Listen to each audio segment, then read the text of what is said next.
दोस्तों, सबसे पहले तो आप कैसे हो। उम्मीद करता हूँ आप सब अच्छे ही होंगे। गाइज, हमें जिंदगी देने वाला भगवान या फिर अल्लाह होता है और इस दुनिया में लाने वाले हमारे माँ और बाप होते हैं जो हमें हमारी उंगली पकड़कर चलना सिखाते हैं। लेकिन ऐसे चलने का भी क्या फायदा जिससे आगे चलकर हम गिरने लगे। इसलिए भगवान ने हमारे लिए एक तीसरा योद्धा भी बनाया जिसका हाथ पकड़कर हम सिर्फ चलना ही नहीं सीखते बल्कि लाइफ की हर परेशानी का सामना इनकी दी गई शिक्षा से फेस करते हैं और आगे बढ़ते हैं।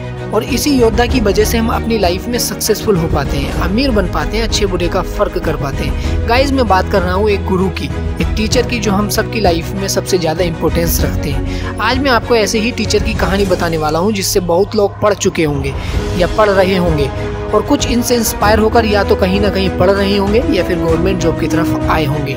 अगर आप उत्तर प्रदेश के मुरादाबाद जिले के एक छोटे से कस्बे ठाकरद्वारा में पढ़ते हैं तो आप राम सिंह गुरुजी को तो जरूर जानते होंगे। गाइज, आज आप राम सिंह गुरुजी को देखकर ये जरूर सोचते होंगे कि काश मैं भी ये सब हासिल कर पाता। लेकिन दोस्तों, ये खास शब्द आपके माइंड में वैसे ही नहीं आया। आपसे ये खास शब्द सोचवाने में राम सिंह गुरुजी की काफी सालों की मेहनत है। ये मेहनत का सफर आसान नहीं था। इस मेहनत को शुरू किया था सर की वाइफ और सर ने।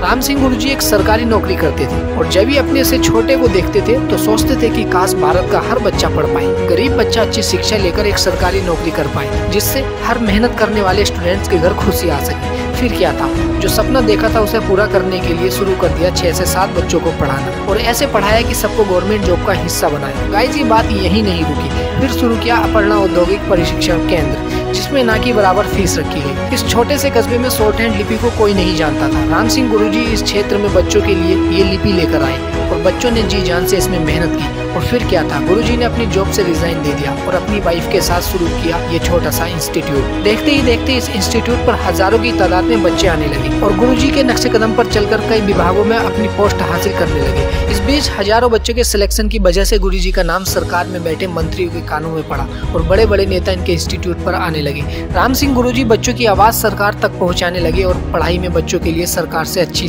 शिक्षा की व्यवस्था की मांग करने लगे और बच्चे आगे बढ़ते चले गए। जहां बच्चों की मांग थी डिग्री कॉलेज की तो वहीं लोगों के साथ मिलकर डिग्री कॉलेज की स्थापना कर डाली और इसी के साथ ओपन कर दिया एक बच्चों के लिए स्कूल। गाइज, इस इंस्टीट्यूट पर बहुत ही कम फीस तय की गई जिससे हर गरीब का बच्चा अच्छी से अच्छी शिक्षा ले सके और जिसके पास टैलेंट है वो जॉब भी कर पाए। इतना ही नहीं गाइज, गुरुजी ने जिन बच्चों के पास रहने की जगह नहीं थी उनको रहने और पढ़ने की पूरी फैसिलिटी भी दी और इसी के साथ अपनी ब्रांच भी ओपन कर डाली जिसकी वजह से आज सर रोजगार भी दे रहे हैं और हजारों की संख्या में स्टूडेंट्स को देश तथा विदेश में भी कामयाब बनाकर भेज चुके हैं। गाइज, क्या इन बच्चों को राम सिंह गुरुजी का एहसान मानना चाहिए? आपकी क्या राय है कमेंट सेक्शन में लिखना ना भूलिएगा। दोस्तों, जब बात अपने बच्चों की आए तो क्यों ना अपने बच्चों को भी कामयाब बनाया जाए। लेकिन अपने बेटे को कामयाब बनाने में इस बार उनकी वाइफ साथ नहीं थी और खुद ने ही अपने बेटे अनिरुद्ध चौहान को अच्छी एजुकेशन देकर बना दिया सीजीएल इंस्पेक्टर जो आज अपने पापा के नक्शे कदम पर चलकर देश और बच्चों की सेवा में लगे हैं। दोस्तों, आज राम सिंह गुरुजी की हर कोई इज्जत करता है, हर कोई इनको जानता है, अधिकतर इनका लोग एहसान मानते हैं। अगर आप भी इनसे सहमत हैं तो वीडियो को शेयर करना ना भूलिएगा।